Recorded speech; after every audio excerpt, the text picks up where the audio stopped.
Hello everyone, I am Sunita Yadav, your science teacher. In today's class, we discuss chapter number 6, Physical and Chemical Changes. Now, let's start today's class. A change in which one or more new substance are formed is called a chemical change. एक वो change जिसके अंदर one या one से more substance form हो उसको हम क्या बोलेंगे? We call a chemical change. A chemical change is also called a chemical reaction. जो केमिकल चेंज है उसी को हम क्या बोल देते हैं? केमिकल रिएक्शन भी बोल देते हैं. Chemical changes are very important in our life. Chemical change जो होते हैं वो बहुत इंपॉर्टेंट होते हैं हमारी लाइफ के अंदर. All new substance are formed as a result of chemical change. जितने भी न्यू सब्सटेंस बनते हैं उनका जो रिजल्ट है वो किस लिए होता है बेटा? किसकी वजह से होता है? Chemical change. जो भी न्यू सब्सटेंस फॉर्म होंगे वो उनका जो मेन रीजन है वो क्या होगा? केमिकल चेंज होगा. For example digestion of food in our body. हमारी बॉडी के अंदर सपोज कर डाइजेशन हो रहा है तो वो भी केमिकल चेंज है. रिफाइनिंग ऑफ फ्रूट हो रहा है, फ्रूट्स राइप हो रहे हैं, वो भी केमिकल चेंज है. फर्मेंटेशन ऑफ ग्रेप्स फर्मेंट हो रहे हैं, वो भी केमिकल चेंज के अंदर ही इंक्लूड होगा. Happen due to series of chemical change. Our medicine is the end product of a chain of chemical reaction. वही जो मेडिसिन भी बन रही है वो एक एंड प्रोडक्ट है. उस मेडिसिन बनने के लिए भी बहुत सारे क्या हुए? केमिकल चेंजेस हुए हैं. ठीक है. सच ए प्लास्टिक डिटर्जेंट, जैसे हमारे यूजफुल जो मटेरियल्स हैं जैसे plastic detergent such as plastic detergent are produced by a chemical reaction. ये भी प्रोड्यूस किए जाते हैं किसके थ्रू? केमिकल रिएक्शन के through. Indeed every new material is discovered by studying chemical change. जो भी न्यू मटेरियल बनता है या डिस्कवर्ड किया जा रहा है या किया है अभी तक वो सब केमिकल चेंजेस के अकॉर्डिंग ही है. We have seen that one or more new substance produced in a chemical change. हम देख पढ़ते हमने समझा अभी तक क्या समझा है या क्या देखा है कि भाई कोई ना केमिकल चेंज होगा तो कोई न्यू सब्सटेंस जरूर प्रोड्यूस होगा. In addition to new product the following accompany chemical change. और भी चीजें हैं जो केमिकल चेंज के अंदर होती हैं. फर्स्ट, जब भी केमिकल चेंज होगा हीट लाइट और कोई अनदर जो रेडिएशन है मे बी गिवन ऑफ या एब्जॉर्ब. या तो वो रिलीज होंगी या वो क्या होंगी? एब्जॉर्ब होंगी. या तो वो रिलीज होंगी या क्या होंगी? एब्जॉर्ब होंगी. नेक्स्ट है साउंड में भी प्रोड्यूस्ड. जब भी केमिकल रिएक्शन होगी तो कोई ना कोई साउंड भी प्रोड्यूस हो सकती है. A change in smell may take place or a new smell is given off. जब भी केमिकल चेंज होगा जो भी उस प्रोडक्ट में से या मिक्सचर में से सॉल्यूशन में से जो भी स्मेल आ रही है मे बी वो स्मेल भी चेंज हो सकती है. ए कलर चेंज में टेक प्लेस और मे बी कलर भी चेंज हो सकता है. हमने पढ़ा था ना जैसे कॉपर सल्फेट सॉल्यूशन था वो जब आयरन सल्फेट सॉल्यूशन बना तो ब्लू कलर किसमें कन्वर्ट हो गया? ग्रीन कलर में, है ना. और एक गैस में भी फॉर्म हमने लाइमस्टोन वाले में या विनेगर के अंदर जब बेकिंग सोडा रिलीज किया था जो गैस रिलीज हुई थी तो मे बी गैस भी रिलीज हो सकती है केमिकल चेंज के according. Let's just look at some examples. Some और example you saw that burning of magnesium ribbon. हमने example देखा जैसे magnesium ribbon burn हो रहा है वो chemical change है. Burning of coal, wood, leaves is also a chemical change. वही burn हो रहे हैं coal, wood, leaves ये सब क्या है? Chemical change है. In fact, burning of any substance, कोई भी substance burn हो रहा है वो किस में आएगा? Chemical change के अंदर include होगा. Burning is always accompanied by the production of heat. जो बर्निंग है वो हमेशा कंप्लीट होगी किससे? प्रोडक्शन ऑफ हीट के कारण. नेक्स्ट है explosion of firework is a chemical change. जो फायरवर्क में जो एक्सप्लोजन हो रहा है वो भी किस कारण से हो रहा है? केमिकल चेंज के कारण. We know that such an explosion produces heat, light, sound and unpleasant gases. तो जब भी हम फायरवर्क करेंगे या पटाखों को जलाएंगे तो उससे क्या होगा? एक्सप्लोजन तो होगा, उसके साथ में हीट लाइट और साउंड और कुछ अनप्लीजेंट गैसेस जो हमारे लिए अच्छी नहीं है कुछ वो गैसेस भी रिलीज होंगी. That pollute the atmosphere. जो क्या करते हैं? एनवायरमेंट को पॉल्यूट करते हैं. That is why you are advise not to play with fire. इसीलिए आपको एडवाइस किया जाता है कि आप प्ले नहीं करें किससे? फायरवर्क से. व्हेन फूड गेट्स स्पॉइल्ड, कई बार क्या होता है फूड क्या हो जाता है? स्पॉइल भी हो जाता है. तो it produces A fall smell और जिसके कारण क्या होता है? फॉल स्मेल आनी, गंदी स्मेल आनी स्टार्ट हो जाती है. Shall we call this change is a chemical change. क्या हम उसको केमिकल चेंज बोलेंगे? यस हम बोलेंगे केमिकल चेंज. अगर हमारा फूड स्पॉइल हो गया है तो क्या हम उस स्पॉइल फूड को वापस से गुड फूड में चेंज कर सकते हैं? एक रिफ्रेशिंग फूड में चेंज कर सकते हैं? नो. तो that's why it is a chemical change. You must have noticed that a slice of an apple acquire a brown color. आप घर पे एप्पल को कट करते हैं तो एक स्लाइस कट करके उसको ओपन एरिया में रखते हैं, तो आपको थोड़े टाइम बाद में देखेंगे 15 to 20 मिनट बाद में उस एप्पल की कटिंग पर देखेंगे ब्राउन कलर, वो जो एप्पल है ना व्हाइट कलर से ब्राउन कलर में कन्वर्ट हो जाएगा। If it is not consume immediately, वो एकदम से तो नहीं चेंज होगा लेकिन वो उसमें उस कलर में चेंज होगा। If you have not seen the changes in colour, cut a fresh slice of Apple. आप इस तरीके के चेंजेस और किस में देख सकते हैं? And keep it away from some time, आपको उसको थोड़े टाइम के लिए रखना होगा। Repeat the same activity, same यही एक्टिविटी हम पोटैटो और ब्रिंजल के साथ भी कर सकते हैं। The change of colour in these changes is due to the formation of new substance. तो ये जो एप्पल कट करने पर जो ब्राउन कलर का सब्सटेंस आया है, या ब्रिंजल को पोटैटो को कट करते हैं, उनको थोड़े टाइम कट करके रख देते हैं तो काफी टाइम बाद में उनके ऊपर एक लेयर सी बन जाती है अलग कलर की, है ना। तो वो सब क्या है? न्यू सब्सटेंस बना है तभी तो है। Are not these changes are chemical. ये चेंजेस कैसे होंगे? केमिकल चेंज होंगे कि नहीं होंगे? केमिकल चेंज हो गए तभी तो एक न्यू सब्सटेंस वहां पे बना है, ठीक है। तो ये सब क्या करते हैं? एनवायरनमेंट की ऑक्सीजन के साथ रिएक्ट करके उस लेयर को फॉर्म कर लेते हैं। In chapter 5 you neutralize an acid with the base is neutralization a chemical change. जो एसिड और बेस रिएक्शन है, न्यूट्रलाइजेशन रिएक्शन है, वो भी कैसी चेंज है बेटा? एक केमिकल चेंज है, ठीक है। यहाँ पे क्या है? We learn in chapter first that plant produce their food by process called photosynthesis. Plant जो फोटोसिंथेसिस प्रोसेस करते हैं, ठीक है ना, फोटोसिंथेसिस प्रोसेस के थ्रू जो फूड बनाने का वर्क करते हैं, जैसे कार्बन डाइऑक्साइड वाटर आपस में मिक्स होकर क्या बनाएंगे? ग्लूकोज प्लस ऑक्सीजन रिलीज करते हैं। तो न्यू प्रोडक्ट हमारे पास बना ग्लूकोज प्लस ऑक्सीजन, है ना। तो ये चेंज जो है वो भी चेंज कैसा है? केमिकल चेंज है। Next one is rusting of iron.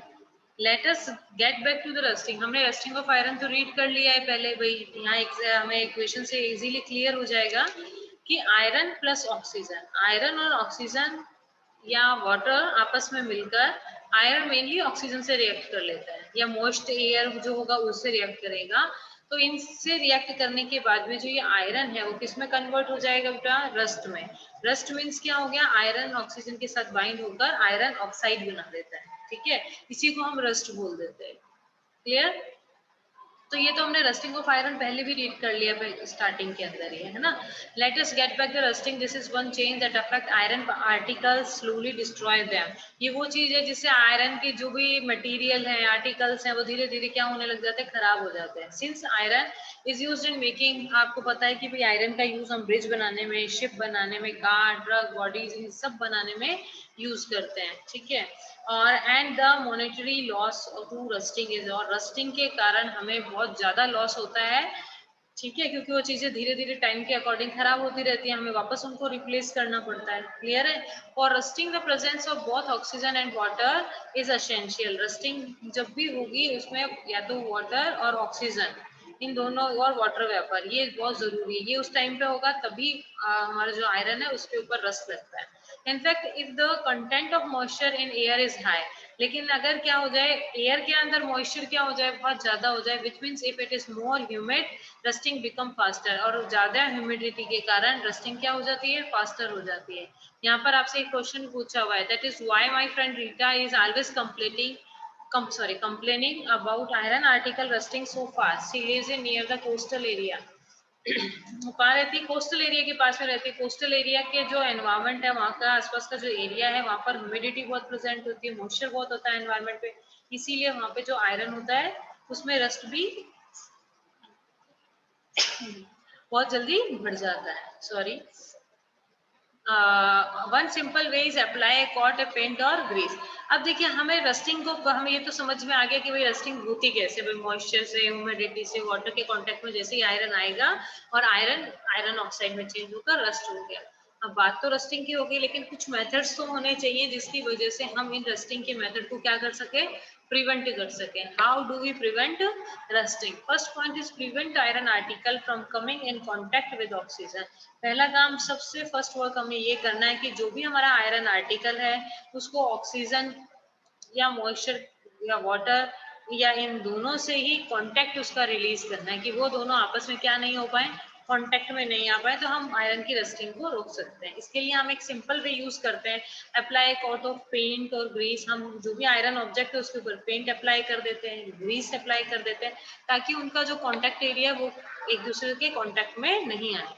In fact these coat should be applied regularly to prevent rusting. ऐसा नहीं कि हमने कोई ऑब्जेक्ट को एक बार पेंट कर दिया बस, उसको थोड़े थोड़े टाइम बाद में वापस हमें पेंट और ग्रीस वापस से करना पड़ता है, हमें रेगुलरली उस चीज को अप्लाई करना पड़ेगा, ठीक है। Prevent rusting. Another way is deposit a layer of a metal like chromium. एक अदर मेथड जो है उसके ऊपर क्या किया जाता है, सपोज कोई भी मान लीजिए ये आयरन का पाइप है, हमारे घर के अंदर जो वाटर को हमारे टैंक से टैप तक जो पाइप लेके आता है वो आयरन का ही बना हुआ होता है ना। अब आयरन का बना हुआ है और उसके अंदर से वाटर टैंक से हमारे टैप तक लेके आ रहा है, तो अंदर भी क्या मूव हो रहा है, वाटर ही मूव हो रहा है। तो वो कांटेक्ट तो हो रहा है, लेकिन क्या वो हर दूसरे दिन उनको जंग लग जाता है? क्या हम रेगुलरली उस पर पेंट करते हैं? नहीं करते ना। उनके ऊपर क्या किया जाता है बेटा, या तो क्रोमियम का या जिंक का ऊपर की तरफ डिपोजिशन कर देते हैं। जैसे ये सपोज करते हैं ये तो क्या है, आयरन है, और इसके ऊपर दोनों तरफ इधर और अंदर पूरे आयरन के ऊपर हम जिंक और क्रोमियम का क्या कर देते हैं, डिपोजिशन, एक लेयर लगा देते हैं, ठीक है। तो ऐसा करने से क्या हुआ, सेम वही वर्क हुआ, ऑक्सीजन और वाटर डायरेक्ट कांटेक्ट में नहीं आ रहा, किसके, आयरन के। क्लियर है। तो इस वजह से रस्टिंग ऑफ आयरन को हम क्या कर सकते हैं, रोक सकते हैं, ठीक है। ये जो जिंक की लेयर जो हम आयरन के ऊपर लेयर को अप्लाई कर रहे हैं या डिपॉजिट कर रहे हैं, इसी को गैल्वेनाइजेशन बोलते हैं। इसी को क्या बोलते हैं, गैल्वेनाइजेशन बोलते हैं। The iron pipes we use in our home to carry water galvanize to prevent rusting. उनको क्या किया जाता है, गैल्वेनाइज किया जाता है रस्टिंग से। You know that ship are, हम सब जानते हैं कि शिप किसकी बनी होती है, ship are made of iron. Ship किसकी बनी होती है, आयरन की बनी होती है। And a part of them remain under water. और हमें ये भी पता है कि उसका काफी जो नीचे का जो पार्ट है वो पानी के अंदर ही रहता है, ठीक है। On the part above water also. लेकिन जो ऊपर की तरफ भी जो पार्ट है, अगर वो शिप पानी में ही चल रही है तो पानी के जो भी वाटर ड्रॉपलेट्स हैं या वाटर है वो उसके कांटेक्ट में आएगा, ठीक है। On the water above water also water drops keep cleaning the to the ship outer surface, ठीक है।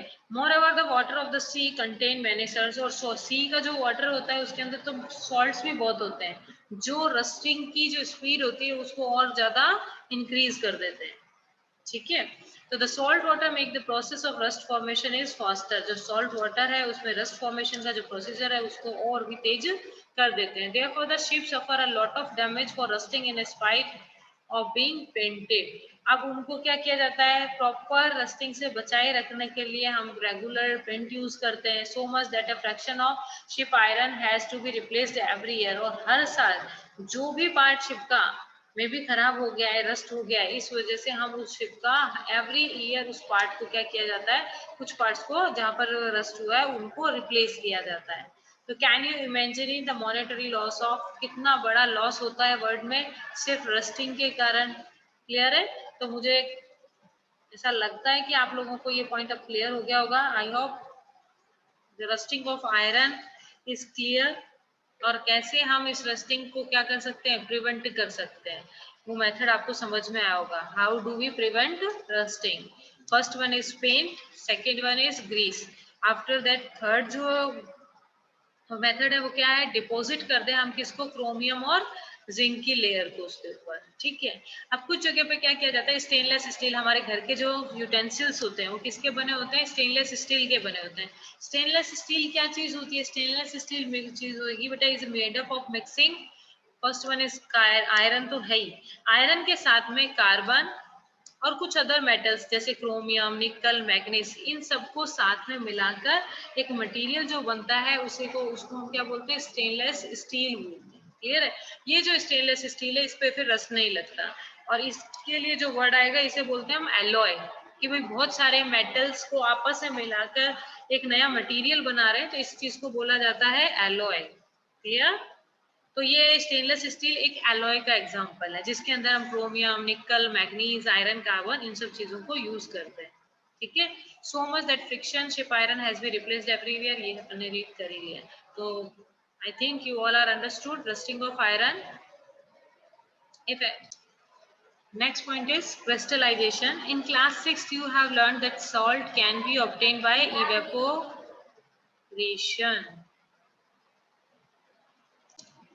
जो सॉल्ट है वो हम कैसे ऑब्टेन करते हैं? इवेपोरेशन मेथड के थ्रू। तो इवेपोरेशन मेथड करते हैं तो सॉल्ट हमारे पास में रिमेनिंग रह जाता है, वाटर जो होता है वो इवेपोरेट हो जाता है। Clear? The salt obtain in this manner is not pure and the same shape of its crystal can not be seen clearly. लेकिन इस इवेपोरेशन मेथड से जो हमारे पास में सॉल्ट आता है वो एकदम प्योर फॉर्म में नहीं आता और इसके जो क्रिस्टल्स हैं वो भी हमें एकदम क्लियरली दिखाई नहीं देते। However large crystals of pure substance can be form from their solutions. हम इनके सॉल्यूशन से इनके लार्ज क्रिस्टल्स बना सकते हैं। The process is called a crystallization. हम किसी भी मटेरियल के, सॉल्ट के, या आप देखेंगे कॉपर सल्फेट को, हम उनके सॉल्यूशन से उनके क्रिस्टल बनाते हैं। इस प्रोसेस को ही हम क्या बोलते हैं? क्रिस्टलाइजेशन बोलते हैं। It is an example of physical change. ये एक एग्जाम्पल है फिजिकल चेंज का। जैसे आपको सॉल्ट इजीली समझ में आएगा, सॉल्ट को मे बी हम क्रिस्टल फॉर्म में चेंज कर देते हैं तो क्रिस्टल फॉर्म से वापस उसको वो सॉल्ट सॉल्यूशन में चेंज कर सकते हैं, है ना? तो that's why it is a physical change. अब इसमें सल्फ्यूरिक एसिड यूज करेंगे तो मे बी आप केयरफुल रहें। चलिए, take a cup full of in a water in a beaker. हम एक बीकर में, एक बीकर के अंदर हमने क्या लिया? वाटर ले लिया, ठीक है। अब उसे फ्यू ड्रॉप्स हमने ऐड कर दी, किसकी? डाइल्यूट सल्फ्यूरिक एसिड की। Heat the water. अब उस वाटर को क्या करने लग जाए? हीट देने लग जाए। व्हेन इट स्टार्ट बॉइलिंग, जब वो वाटर बॉईल होना स्टार्ट हो जाता है तो ऐड कॉपर सल्फेट पाउडर। अब उसमें कॉपर सल्फेट पाउडर को हम ऐड करना स्टार्ट कर देंगे और स्लोली वाइल स्टीयरिंग कंटिन्यूअसली, और लगातार उसको मिलाते रहेंगे। जो कॉपर सल्फेट पाउडर हम वाटर में मिक्स कर रहे हैं उसे रेगुलर हम क्या करते रहेंगे? मिक्स करते रहेंगे। Clear? Continue adding copper sulphate powder till, हमें कंटिन्यू ऐड करते रहना है कॉपर सल्फेट पाउडर को और कंटिन्यू स्टिर भी करते रहना है उसको, ठीक है। हमें तब तक कॉपर सल्फेट पाउडर को मिक्स ऐड करना है जब तक no more powder can be dissolve. हम देखिए कोई भी सॉलिड सब्सटेंस को, शुगर है, वाटर या सॉल्ट है, किसी हाफ कप वाटर में या फुल कप वाटर में हम उसको मिक्स करते हैं तो हम 5 टीस्पून ऐड किया, चलो मिक्स हो गया, 6 ऐड किया, मिक्स हो गया। एक स्टेज ऐसी आती है जिसमें सॉल्ट और शुगर आप उसमें मिक्स होना बंद हो जाते हैं। सेम उसी तरीके से कॉपर सल्फेट पाउडर भी वाटर में एक स्टेज ऐसी आएगी जिसके अंदर more powder can not be dissolve, उसके अंदर और पाउडर क्या होगा? डिजोल्व नहीं होगा। Filter the solution. अब जो ये सॉल्यूशन हमारे पास में आया है, जब जो सिचुएशन में आया है कि भाई अब कॉपर सल्फेट और डालेंगे इसके अंदर, हम कितना ही उसको स्टिर कर लें वो उसके अंदर मिक्स नहीं होगा। जब इस स्टेज में हमारा कॉपर सल्फेट सॉल्यूशन आ जाता है उसके बाद में फिल्टर द सॉल्यूशन। अब इस सॉल्यूशन को हम फिल्टर पेपर की हेल्प से बिना डिस्टर्ब किए फिल्टर करेंगे, ठीक है। और जैसे ही after filtration allow it to cool, इसको थोड़े टाइम के लिए कूलिंग के लिए छोड़ देते हैं। Do not disturb the solution when it is cooling. जब ये कूल हो रहा है ये सॉल्यूशन, इसको डिस्टर्ब नहीं करना है, इसको मिक्स नहीं करना है, इसको हिलाना नहीं है बीच में। विदाउट डिस्टर्बिंग हमें इसे लीव करना पड़ेगा जब तक ये ठंडा नहीं हो जाता। Look at the solution after some time. हम कुछ टाइम बाद में देखते हैं। Can you see the crystals of copper sulphate? आपको क्रिस्टल्स दिखाई दे रहे हैं? If not wait for more some time. अगर आपको अभी भी उसमें क्रिस्टल नहीं दिखाई देते हैं तो आपको और थोड़े टाइम के लिए रुकना पड़ेगा, ठीक है।